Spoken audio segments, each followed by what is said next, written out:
Pessoal, boa noite a todos. Estamos aí de volta com o nosso estudo bíblico. Toda quinta-feira temos nos reunido aqui em estudo bíblico. Estamos no mês de maio, é o nosso último estudo da nossa série sobre família. No mês de maio trabalhamos temas voltados para a família. Esse mês nós estamos trabalhando o tema Família, o retrato perfeito destruído pelo pecado. Então temos trazido aí alguns assuntos pertinentes e muito válidos, né, para o desenvolvimento da nossa família, né? Todos os dias precisamos melhorar e é o conhecimento bíblico da palavra de Deus que nos renova e que nos coloca frente, né, à vontade de Deus para nós.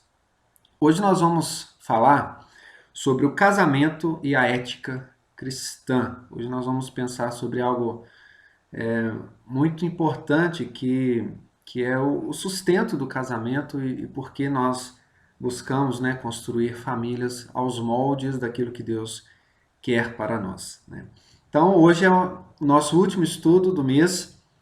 O nosso próximo estudo já é retornando à nossa série, né, sobre o Espírito Santo, pneumatologia, mas hoje nós vamos encerrar com o nosso último estudo, o quarto estudo dessa série Família, o retrato perfeito destruído pelo pecado. Então, o tema de hoje é o casamento e a ética cristã. Nós vamos abrir a Bíblia em Êxodo, livro do Êxodo, capítulo 20, o versículo 14.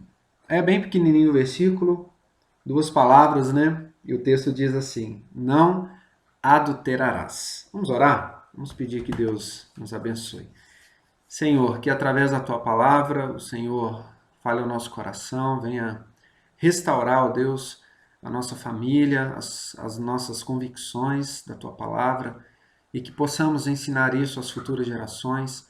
O quão importante é, Deus, pensarmos como o Senhor pensa, como o Senhor quer, porque é nisso, Deus, que nós seremos felizes e muito bem realizados aqui neste mundo, enquanto vivermos aqui. Nos ajude, abençoe a todos aqueles que nos ouvem, e é no nome de Cristo, ó Pai, que nós oramos ao Senhor. Amém, Deus. Vamos lá, né? Irmãos, é importante nós notarmos que a partir do Iluminismo, o Iluminismo foi um movimento intelectual e filosófico do século XVIII. Né? Talvez você pense, o que tem a ver filosofia comigo, né? Ou com o meu dia a dia? Tem tudo a ver. Os movimentos filosóficos, né, a maneira que nós pensamos a vida, as influências que recebemos de pensadores, isso muda completamente a forma como nós enxergamos o mundo, a religião, Deus, né, o nosso trabalho. Então, é muito importante nós pensarmos de onde vêm essas influências. Então, a partir do Iluminismo, que foi esse movimento filosófico, né, intelectual, o que aconteceu a partir disso? Houve uma centralidade do homem em todas as coisas. Esse movimento buscou a liberdade do ser humano, do homem, de decidir por si mesmo aquilo que é válido ou não para a sua vida. Então, a partir do iluminismo, o homem, o ser humano, ele passa a ser o centro do mundo, o centro do universo. Tudo a partir do homem, não mais Deus. Deus não é o centro mais das coisas, né? Tudo agora tem que ser a partir do homem. Então, nesse tempo, a partir desse momento, a religião, o transcendente, o espiritual e mesmo Deus deixam de ser significantes para o homem. Então, a religião e Deus, como nos apresenta, né, a tradição e a Bíblia, não cabe mais para o homem moderno. Infelizmente, foi isso que aconteceu, né? Isso teve consequências terríveis na Europa, né, em tantos lugares, né, de tradições mesmo religiosas e bíblicas, e isso nos atinge até hoje, né? Então, o ser humano agora será grande quando ele abrir mão de tudo isso que o aprisiona. Então, os filósofos, os pensadores começaram a bater nessa tecla, né? A religião aprisiona o homem tem que se libertar desse Deus que diz o que pode e o que não pode fazer. O homem é que precisa decidir isso. Ele, por si mesmo, com a sua consciência, com, né, a sua liberdade, ele precisa decidir o que é bom e o que é ruim para ele. Não mais a religião vai dizer isso. Não mais Deus. Então vamos matar Deus, vamos fazer tudo aquilo que for necessário para libertarmos o homem, né? E dentro desse movimento do iluminismo, o que ficou como verdade? O método científico. Ou seja, a partir disso, o que é verdade? O que é válido? Só aquilo que se pode provar. Através de um método científico. Então, só é verdade uma coisa, uma verdade, um princípio, qualquer coisa que for ensinada, se isso pode ser testado e experimentado, né? Então agora não há lugar mais para a religião nem para Deus, porque são coisas que não são explicadas, provadas pela ciência. Não existe um método científico para provarmos a existência de Deus, né? Então Deus e a religião agora não têm validade, não têm valor, não têm respaldo, porque não pode se provar através de um método científico. E a gente vê isso, né?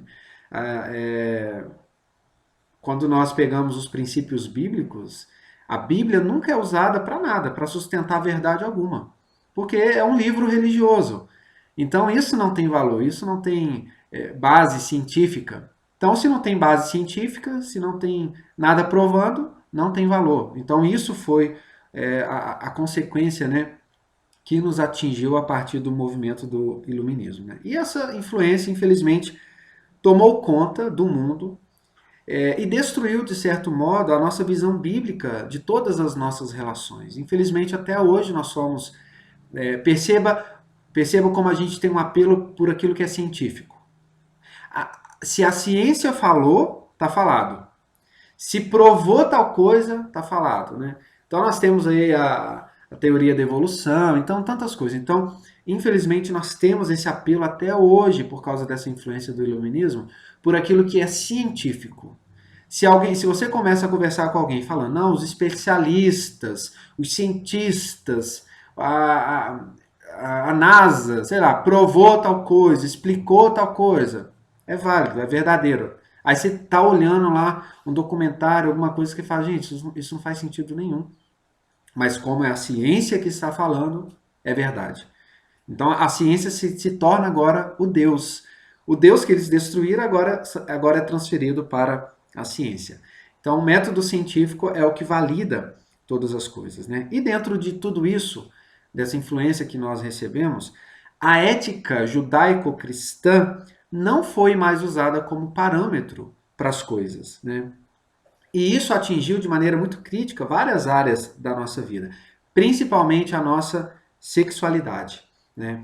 E a relação matrimonial foi muito influenciada por esse movimento de liberdade, de não usar mais o padrão judaico-cristão, que é a ética e a moral que a Bíblia nos ensina, para trazer a verdade sobre as nossas relações, né? Então muita coisa foi relativizada por causa disso, porque a ética judaico-cristã não foi mais válida e nem determinante para definir as coisas, né? Então não importa mais se Deus diz que não pode ser feito, a religião agora pouco importa, né? Então, infelizmente, isso atingiu as nossas relações, né? Então agora o apelo é: o homem tem que ser livre para viver a sua sexualidade como ele bem quiser, para ser feliz, é claro. A justificativa é sempre a partir disso, para a felicidade do homem. Sigmund Freud, né, o famoso aí, né, o Freud explica, ele via a ética judaico-cristã como irracional, produtora de culpa e falsamente restritiva da liberdade natural. Então, né, olha aí a psicanálise, né, a psicologia influenciando também a forma como os psicólogos devem orientar as pessoas que buscam ajuda em relação a isso. Seja feliz, seja livre. Aquilo que for bom para você, para sua felicidade, que você determina que seja, é o que é válido, né? Se sinta bem, sinta-se feliz. Mas é interessante a gente notar uma coisa, que as pessoas não param para pensar, né? As pessoas não podem ter senso crítico mais, né? E a ética judaico-cristã, ela só foi rejeitada em algumas partes das nossas relações, né? É interessante que a ética bíblica, né, só foi muito rejeitada dentro dessa área sexual, para justificar uma revolução sexual para o homem, né? Por quê? Alguns padrões de ética judaico-cristã não foram negligenciados, pelo contrário, eles permanecem firmes, né, indestrutíveis, como a respeito de assassinato. Isso é uma ética judaico-cristã. Não se pode matar as pessoas injustamente, né? Roubo permanece de pé, não se pode roubar. Não se pode tomar aquilo que é do outro, né? A mentira. Então, existem coisas da nossa ética judaico-cristã, dos princípios bíblicos e daquilo que Deus determinou que permanecem de pé. Então, a gente vê uma hipocrisia, porque eles destroem a ética judaico-cristã apenas naquilo que convém. Então, dentro dessa área sexual, foi realmente com muita força. Né? Então, agora, o matrimônio, pensa bem, e a vida sexual não possuem mais os padrões morais bíblicos. Isso não é bem-vindo mais. Então, falar de matrimônio, falar de casar para sempre, falar de se preservar sexualmente para o casamento, isso não é bem-vindo mais. Mas outros padrões judaico-cristãos da ética e da moral permanecem de pé, como eu citei. E dentre outros, né, que nós poderíamos listar aqui. Então, irmãos, para mostrar que esses padrões bíblicos, né, são ainda de extrema necessidade para a humanidade e para o bem da humanidade, afinal de contas, o que Deus quer para nós? O nosso bem. Então, o que nós vamos propor nesse estudo? Nós vamos agora nos valer de vários estudos testados, já que o iluminismo trouxe essa influência para nós, né? Só é válido o que é testado e provado cientificamente. Então, nós vamos nos valer, sim, de estudos testados e verificados através da psicologia e da sociologia, que o mundo, sim, por ter abrido mão, né, desses padrões de judaico-cristãos da ética dentro do casamento, do matrimônio, da vida sexual, a gente vai ver, através desses estudos, que o mundo, sim, ao abrir mão disso, anda de mal a pior, sem os padrões que Deus nos deu. Jogaram fora, então a gente vai mostrar aí que o mundo não anda bem por causa disso. Né? E esses estudos vão nos mostrar que as pessoas geralmente experimentam um nível bem mais alto de bem-estar e de felicidade se permanecem casados por toda a vida e mantêm relações sexuais dentro do casamento. Então nós vamos ver isso, a importância que isso tem. Né? E quando eu falo dentro do casamento, eu estou dizendo para o casamento. Não estou falando apenas de fidelidade sexual matrimonial. Não, é você experimentar e ter uma vida sexual no casamento. É isso que Deus, não antes de se casar, mas dentro do casamento, com aquela pessoa que você escolheu para viver a vida toda, né? Então, assim, agora eles não podem mais, através, né, desses estudos testados e provados, eles não podem mais acusar as tradições religiosas e bíblicas que é contra o divórcio, contra o sexo fora do casamento, como imposições de um Deus arbitrário e carrasco. Então nós vamos nos valer dos estudos, né, científicos para a gente mostrar que de fato viver fora daquilo que Deus quer para nós não é uma boa escolha. O nosso primeiro ponto, primeiro, é entendermos a nossa visão bíblica, tá, sobre esse assunto, a ética do casamento. Então vamos abrir, né, em 1 aos Coríntios, 1 aos Coríntios, capítulo 7, o versículo 2 e 3. Mas, por causa da impureza, cada um tem a sua própria esposa e cada uma o seu próprio marido. O marido conceda à esposa o que lhe é devido, e também, semelhantemente, a esposa ao seu marido. Então, nós estamos vendo aqui um padrão bíblico. Qual que é a visão bíblica do matrimônio? Cada um tenha uma esposa, um marido, e dentro dessa relação matrimonial vocês desfrutem da vida sexual. né? Quando o versículo 3 fala, né? E o marido conceda à esposa o que lhe é devido, aqui está falando de vida sexual. Se você ler o capítulo 7 inteiro aqui de 1 Coríntios, você vai ver que o assunto é esse. Então a Bíblia está falando sobre vida sexual ativa dentro do casamento. Aquele que tem uma esposa e um marido, né? Nós só não temos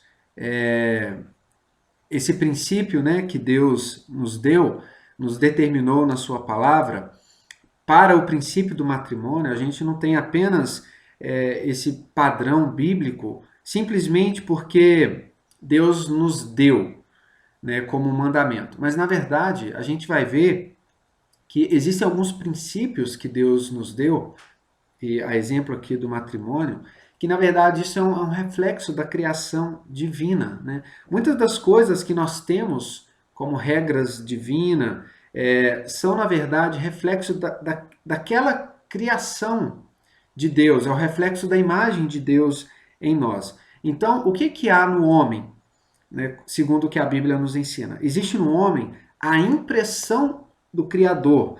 Por isso que alguns conceitos que nós sustentamos como regras que Deus nos ensinou, não são vistas apenas em pessoas religiosas ou em pessoas que creem em Deus ou em cristãos, em pessoas crentes. Mas a gente vai ver que existem alguns princípios daquilo que Deus nos deixa na sua palavra impresso na humanidade. A relação matrimonial não fica fora disso. Quer ver alguns exemplos? Verdade. A verdade é um conceito de Deus. Deus é a verdade. Cristo se apresenta como a verdade. Essa questão de verdade e mentira, isso é princípio da palavra de Deus. Deus nos ensinou essa ética. O conceito verdade vem a partir de um Deus, né? De um conceito religioso, verdade, mentira. A verdade é algo que qualquer pessoa, crendo ou não em Deus, sustenta. Ele sabe o que é verdade, ele sabe o que é mentira. E ele sabe que a verdade é o que é bom e a mentira é o que é ruim. Isso está impresso na humanidade, né? Isso é parte da nossa natureza. Proteção à vida.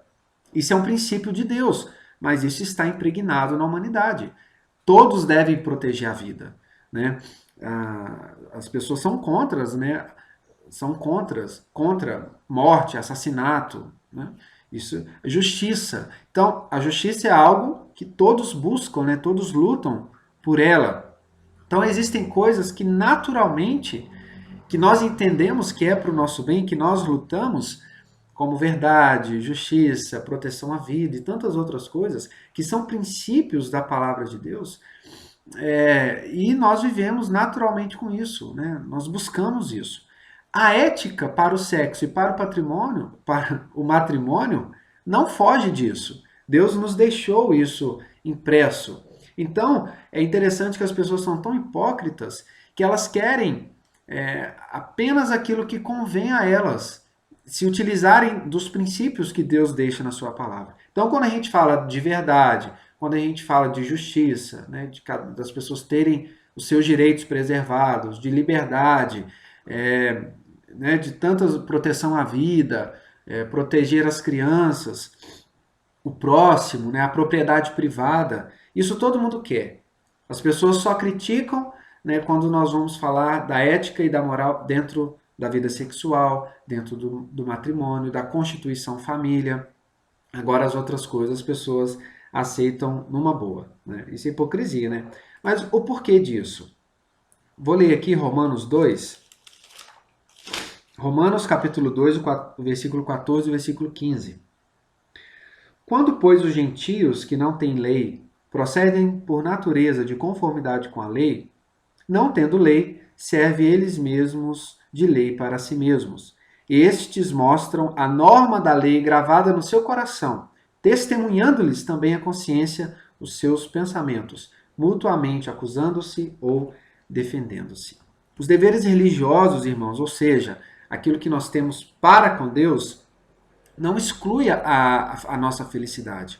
Então, por mais que o homem naturalmente tende a ter uma lei gravada no seu coração, e essa lei de Deus mostra para ele o que é certo e o que é errado, mas em alguns momentos, o homem ele vai se valer apenas daquilo que é bom para ele, no sentido assim, do ponto de vista dele, aquilo que é útil, ele vai se valer. Mas nós temos que entender que aquilo que Deus deixa na sua palavra para nós não é para o nosso bem. Desculpa, não é para o nosso mal, é para o nosso bem.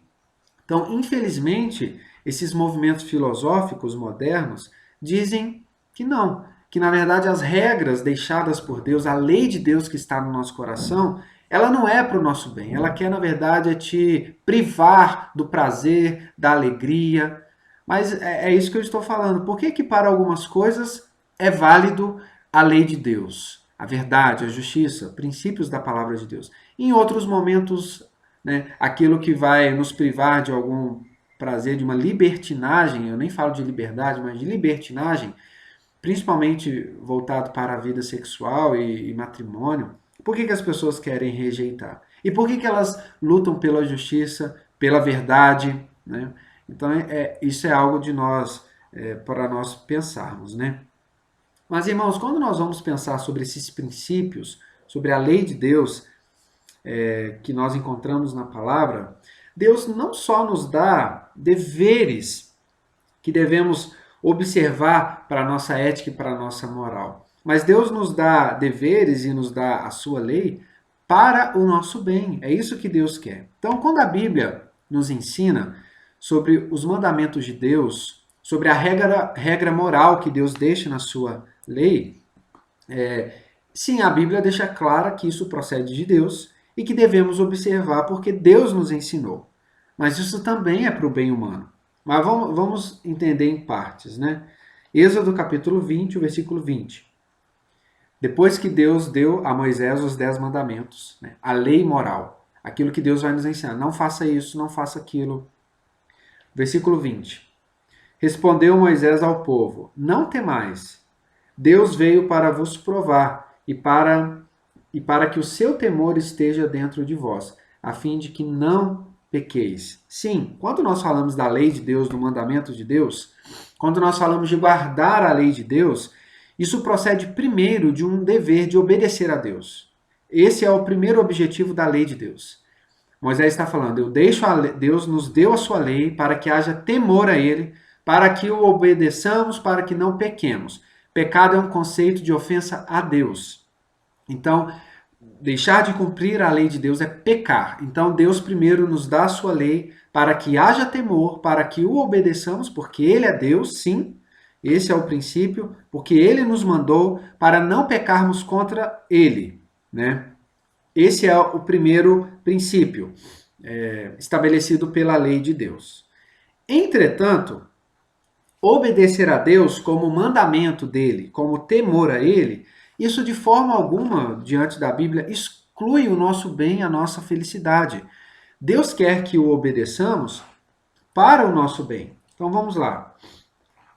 Deuteronômio, a outra parte, né, que repete os 10 mandamentos. Deuteronômio 5, o versículo 33. Andareis em todo o caminho que vos manda o Senhor vosso Deus, para que vivais, bem vos suceda, e prolongueis os dias na terra que haveis de possuir. Então, obedecer a Deus é a melhor opção que nós temos, porque é para o nosso bem, né? Se você mata, o que vai te ocorrer? Você se enquadrará num crime, você será preso, você sofrerá grandes consequências disso. Se você trair, se você mentir, se você disser falso testemunho contra alguém, isso trará para você consequências terríveis. Então, obedecer a Deus é também para o nosso bem. Deus quer que a nossa vida se prolongue na terra, né? Então, através do que Deus deixa a Moisés e ele entrega ao povo de Israel, Deus nos explica o porquê devemos obedecê-lo. Então, não é para apenas obedecer a Deus porque ele manda. Esse é o primeiro princípio, porque ele é Deus. Mas o segundo objetivo é esse, é para o nosso bem. Então, o mandamento de Deus, a palavra de Deus, o que Deus nos manda sempre será moral, teológico e também para o bem humano, né? Então, essa separação moderna entre dever moral e considerações do bem humano Isso está ausente na Bíblia. Então não existe isso. Na Bíblia, dever moral está vinculado sempre ao bem humano, nunca para o mal do homem. Então aquilo que Deus nos proíbe, sempre, moralmente falando, sempre é para o nosso bem. Infelizmente, só é para o nosso bem aquilo que as pessoas dizem que é. Né? Elas tentam relativizar as coisas. Não, eu não quero matar, eu não quero que me matem e não quero que as pessoas me furtem. Né? Mas por que, que o princípio moral para o sexo e para o casamento não é válido? Simplesmente porque você quer viver uma promiscuidade em relação à sua vida sexual? Mas por que para as outras áreas você aceita como bom? Então, irmãos, é isso que eu quero trazer aqui para os irmãos. Aquilo que Deus quer para nós em todas as áreas da nossa vida sempre será para o nosso bem, mesmo que o mundo diga que não. Mesmo que o mundo separe de maneira hipócrita aquilo que é bom, não, isso aqui é bom, porque me convém. Agora, isso aqui não é bom porque não me convém. Não é isso que a Bíblia nos ensina. Né? E a lei de Deus, irmãos, ela está tão perto de nós que você não precisa ser religioso para viver a lei de Deus, né? Para você ansiar pela lei de Deus. Então, a lei de Deus está mais perto de nós do que a gente imagina. O homem é um ser moral, consciente do certo e do errado, por causa da nossa natureza, porque isso é reflexo do Criador. É o que Paulo nos falou lá em Romanos 2, né? A lei de Deus está gravada no nosso coração. Então agora nós vamos ver na prática o que não tem dado certo quando o mundo ignora a lei de Deus. Então nós vamos pegar agora um estudo feito pelo teólogo Thomas Johnson. Ele é PhD, ele ensina ética e filosofia da religião na Faculdade de Humanidade da Universidade Charles, em Praga, na República Tcheca. Então, através desse estudo, ele trouxe alguns resultados que um cientista social, David Myers, fez, e ele trouxe vários estudos de centenas de pesquisadores ao redor do mundo que revelam aquilo que as pessoas não gostam que seja divulgado, né? Que viver fora do padrão de Deus para a ética do casamento, que a palavra de Deus nos estabelece, que isso não tem sido bom para a humanidade. Então esse é o nosso objetivo, mostrar, né, através desses estudos que o David Myers fez, né, esse compêndio aí de várias pesquisas científicas, para mostrar que a humanidade vai de mal a pior, porque não observa a ética cristã para o casamento. E o casamento inclui, né, filhos, geração de filhos e vida sexual. Tá? Nosso segundo ponto é o seguinte, juntos, mas não casados. Então vamos ver aí o que o David Myers trouxe, né, dentro do seu estudo. Então, o versículo bíblico que a gente vai embasar esse argumento é Gênesis 2, versículo 24. Por isso deixa o homem, pai e mãe, e une-se à sua mulher, tornando-se os dois uma só carne. Vamos lá. É muito comum a gente ouvir das pessoas que para um casamento dar certo, o casal precisa primeiro se conhecer, em todos os sentidos. Né? Primeiro eles precisam morar junto, ter toda a intimidade necessária, e eu falo de vida sexual, sempre antes de tomarem a decisão de se casar. Porque eles precisam ter certeza. Eles primeiro precisam se experimentarem para ver se são compatíveis. Então eu vou testando aqui e ali até descobrir alguém que é compatível comigo. A partir disso, então eu vou tomar a decisão da minha vida de me casar com a pessoa. Porém, isso na prática, e é isso que esses estudos vão trazer para nós, isso não tem trazido bons resultados. Né?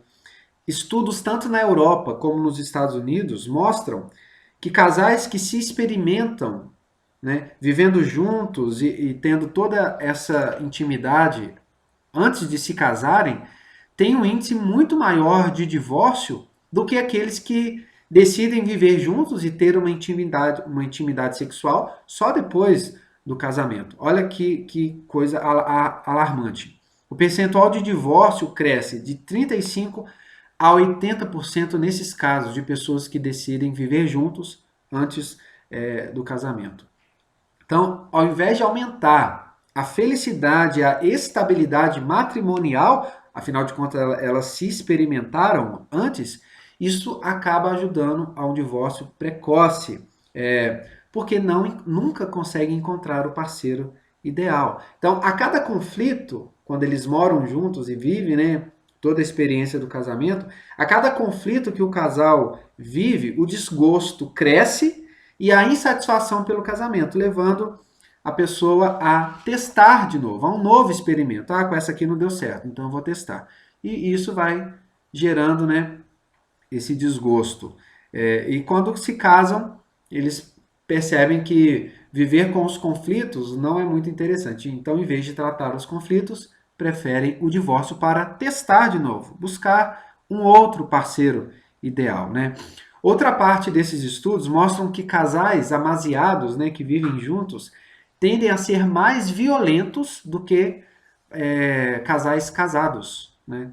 Casados mesmo, né? Então, mulheres são muito mais espancadas por seus parceiros, segundo esses estudos, do que esposas por maridos. Olha só que coisa, né? A violência cresce de 80 a 400%, né? Um desses estudos descobriu também que mulheres são muito mais vítimas de assassinato por parceiros do que por maridos. A chance de assassinato dentro dessa estatística cresce 8 vezes mais quando há parceiro no lugar de marido, quando não há casamento. As pessoas que vivem juntas, elas possuem um nível de insatisfação sexual muito maior do que pessoas casadas, porque ao experimentarem tanto, a insatisfação sexual não diminui, só aumenta. Porque você teve tanta experiência que uma experiência precisa suplantar a outra, que precisa suplantar a outra, e no final, diante de tantas experiências, você sempre será insatisfeito sexualmente. E isso é real. É isso que as pessoas vivem no seu íntimo, né? Então a gente vê que isso não é válido. Se você teve uma única experiência com uma única pessoa, você será muito mais satisfeito sexualmente e descobrindo a sexualidade com aquele parceiro, com aquela parceira, né, com seu esposo, com a sua esposa dentro do matrimônio, do que buscar a felicidade assim. Então, o nível de insatisfação sexual é muito maior. As mulheres tendem a ser muito mais infelizes e propensas à depressão quando estão amasiadas e não casadas. Isso é um reflexo direto no emocional das mulheres, né? Enquanto o casamento feliz, né, é o melhor indicador, segundo os estudos, para que uma pessoa seja feliz na sua vida como um todo. Então, os estudos mostram que o casamento, dentro do padrão que Deus estabeleceu, com uma única pessoa para a vida inteira, experiência sexual dentro do casamento, isso é um indicador de que as pessoas serão mais felizes. Casamento feliz tornam as pessoas mais felizes em todas as coisas. Enquanto que pessoas que moram juntas, que não são casadas e estão experimentando aí, são um pouco mais felizes que os solteiros. Só isso, né? O nosso terceiro ponto, o dilema das mães solteiras e divorciadas. Deixa eu compartilhar um outro texto aqui, o Salmo de número 128. Salmo de número 128, que vai ser agora base, né, para o nosso terceiro ponto. De 1 a 3. Bem-aventurado aquele que teme ao Senhor e anda nos seus caminhos. Do trabalho de tuas mãos comerás, feliz serás e tudo te irá bem. Tua esposa no interior de tua casa será como a videira frutífera, teus filhos como rebentos da oliveira, à roda da tua mesa. Né? Agora nós vamos falar sobre o dilema das mães solteiras e divorciadas. Estatísticas recentes mostram que tanto na Europa como nos Estados Unidos tem alcançado um aumento de praticamente 50%. Metade dos casamentos terminam em divórcio. Por outro lado, além de aumentar o número de mulheres divorciadas, né, homens divorciados, porque, segundo essas estatísticas, metade dos casamentos terminam em divórcio. Então, o aumento de divorciados tem crescido, tem também crescido o número de mulheres que se tornam mães sem nunca ter se casado com o pai de seus filhos, né? E isso, irmãos, instala uma crise para os dois lados, tanto para as pessoas divorciadas quanto para as mães solteiras ou pessoas que são mulheres que são mães sem nunca terem se casado com o pai de seus filhos, né? Dentro do caso das pessoas divorciadas, o que isso tem causado nelas, né? O divórcio tem causado um trauma tão grande nas pessoas que fazem com que as pessoas sintam-se mais solitárias, mais depressivas e rejeitadas por muitos anos. É como se fosse uma ferida aberta que nunca sara. Então, as pessoas que passam pelo divórcio, elas estão propensas muito mais a viver assim do que pessoas que não experimentaram o divórcio, né? O divórcio, segundo as pesquisas, prejudica tanto a saúde física da pessoa quanto fumar um maço de cigarro por dia. Olha o trauma e a consequência que um divórcio traz na vida das pessoas, né? Pessoas divorciadas tendem a viver menos que as casadas. Olha que coisa alarmante, né? O divórcio gera também crise financeira, fazendo com que as pessoas fiquem mais pobres, principalmente se há crianças envolvidas. Né? Por quê? Para os homens que se divorciam, sustentar agora dois lares é mais caro do que um. Então perceba a crise, a consequência do divórcio, né? Por causa da redução da felicidade, porque uma pessoa divorciada, segundo as pesquisas, são mais infelizes, são mais insatisfeitas com a vida, né, por causa desse trauma. A motivação por trabalho diminui. Então, o rendimento no trabalho diminui, a busca de querer ganhar a vida diminui, porque existe esse trauma dentro das pessoas, né?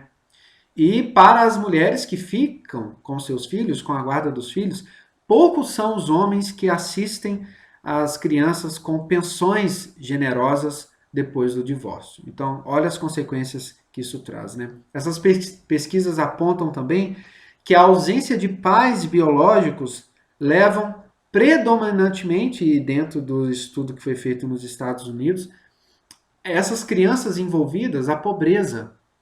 Então, as crianças mais pobres são de fato aquelas que são filhas ou que não convivem com os pais biológicos. Né? Mulheres divorciadas com filhos são vítimas disso tudo.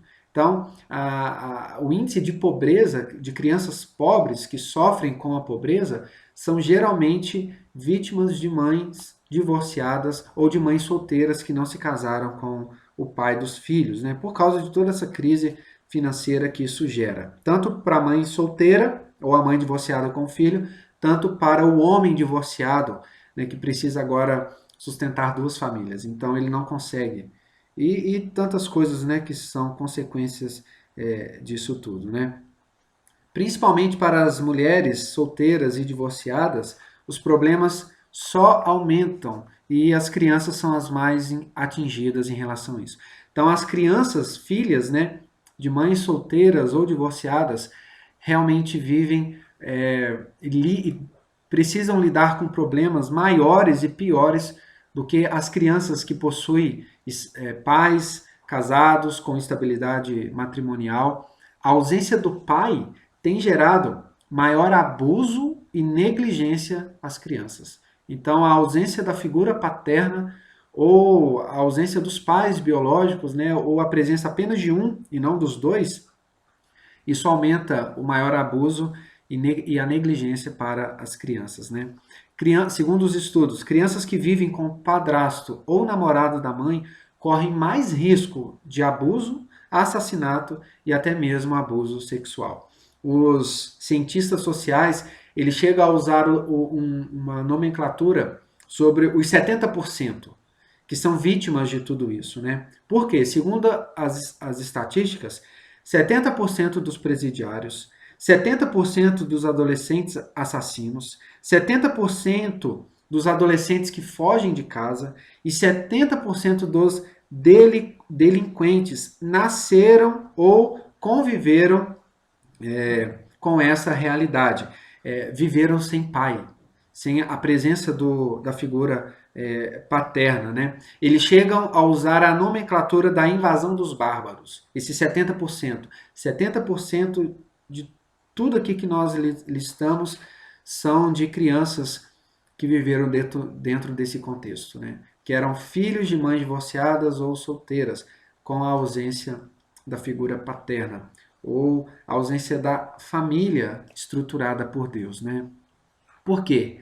Porque essas crianças ainda serão aquelas que vão continuar esse círculo, né, vicioso, terrível. Por quê? Essas crianças que não tiveram essa experiência, tanto é que se tornaram tudo isso, né, presidiários, adolescentes assassinos, delinquentes, eles jamais terão a perspectiva de ser um bom marido, porque não viveram isso, não tiveram essa experiência. Eles jamais terão a perspectiva de ser um provedor, né, capaz de promover ou prover para a família o sustento, para a esposa, para os filhos. Por quê? Porque elas não tiveram essa referência, né? Então, o mundo, para essas crianças que se tornaram adultos, passa a ter outro significado. Então, a família criada por Deus e o padrão moral e ético de Deus para o casamento, isso se torna para essas crianças que se tornaram adultos uma fantasia desconhecida, porque elas não viveram isso dentro do seu contexto, né? Ó, famílias com madrasta e padrasto são mais propensas a precisar de ajuda psicológica para as crianças do que as outras crianças que vivem num contexto, né, estrutural de família dado aqui por Deus, né? Essas crianças que vivem com madrasta, com padrasto, dentro dessas estatísticas, elas são muito mais propensas a se envolverem com sexo sem proteção, fumar e usar drogas, né, do que as outras crianças, né? 12% das crianças que vivem com pais biológicos enfrentam problemas na escola. 12%. Isso sobe para 22% de crianças que lidam com problemas na escola para aquelas que vivem com mães divorciadas, né? E sobe para 30% de crianças que vão enfrentar problemas na escola daquelas que vivem com mães que nunca se casaram. Então, isso é a realidade que nós encontramos através desses estudos, né? O Salmo 128 nos mostra um padrão estabelecido por Deus. O marido que sai para sustentar a sua casa, a sua família, que cuida da sua esposa, proporciona um ambiente saudável, benéfico, né, criado por Deus para criarem os filhos, né? Nosso último ponto aí, o nosso ponto 4. Quais são as conclusões, então, do David Myers, né, através desses estudos, né? Para esse cientista social, existe sim um ideal transcultural, um ideal para todas as famílias de todas de toda a Terra, né, de todo o mundo, fora da cultura. Que ideal é esse? Então ele diz que as crianças prosperam muito melhor quando são criadas por pais que são permanentemente comprometidos um com o outro e com o bem-estar dos seus filhos, né? Isso é meio que lógico, né? Uma família estruturada gerará crianças e adultos muito mais estruturados em todos os sentidos, né? Com saúde física, mental, psicológica, principalmente espiritual. Nós estamos falando o mais necessário, né? Mas para isso, irmãos, diante da conclusão que esse cientista social traz, primeiro a gente precisa retornar ao ideal de Deus. Qual é o ideal de Deus para o casamento? Existe sim uma ética cristã para o casamento. Então, o comprometimento matrimonial bíblico é o caminho certo diante dessas pesquisas, né? Só se você está falando assim, mas será que isso é verdade mesmo? Faça você mesmo uma pesquisa na sua cidade. Faça aí uma pesquisa nos bairros mais pobres, vai ver a realidade das crianças e faça um comparativo com outras famílias que possuem uma estrutura diferente, principalmente das famílias cristãs. Busquem isso, né?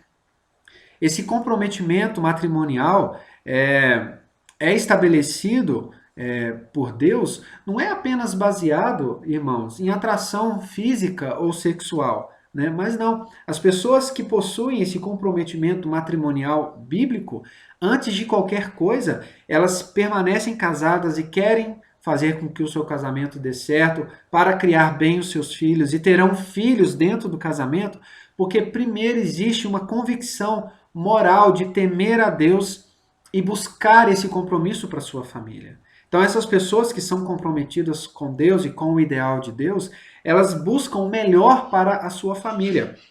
O Thomas Johnson, né, que trouxe para nós esse estudo, dentro, né, dessa pesquisa científica do David Myers, ele diz o seguinte, ó, as ciências sociais nos dizem que casamentos que duram até a vida e a rejeição do sexo fora do casamento é um fator muito grande para a felicidade de indivíduos e para o bem da sociedade como um todo.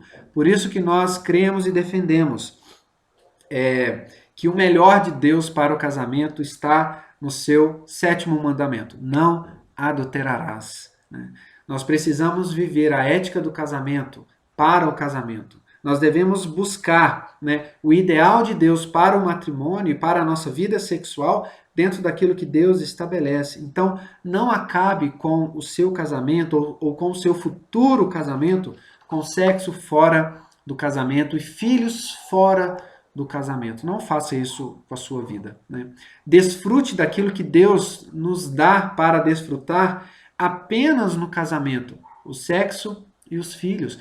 Só assim você será livre de ser mais um dentro dessas estatísticas terríveis. Né? Então, salve-se. Salve a sua saúde física, a sua saúde emocional e espiritual e principalmente o seu casamento ou a sua futura família. Sexo e filhos fora do casamento. O que trazem? Infelicidade, traumas, insatisfação e prejuízos incalculáveis a você e aos seus filhos. Né? E que Deus tenha misericórdia de nós. Por isso nós deixamos aí o apelo, né? Volte-se ao Criador, porque Deus tem o melhor para nós, sempre. Eu quero terminar aqui com uma passagem bíblica, Jeremias, capítulo 29, o versículo de 11 a 13, diz assim: Eu é que sei que pensamentos tenho a vosso respeito, diz o Senhor, pensamentos de paz e não de mal, para vos dar o fim que desejais. Então me invocareis, passareis a orar a mim, e eu vos ouvirei. Buscar-me-eis e me achareis, quando me buscardes de todo o vosso coração. Que Deus nos ajude e que você viva aquilo que Cristo, né, tem nos ensinado sobre o casamento, sobre o matrimônio. É só em Deus que de fato seremos famílias felizes. E para os solteiros, né, que estão buscando ainda, né, o ideal, para as pessoas que querem transformar a sua vida, uma segunda chance, que busque essa segunda chance em Deus. Que Deus é misericordioso, sempre. Irmãos, que Deus nos abençoe. Até a próxima. Né, que sigamos aí firmes dentro daquilo que a palavra de Deus nos ensina. Até a próxima, se Deus nos permitir.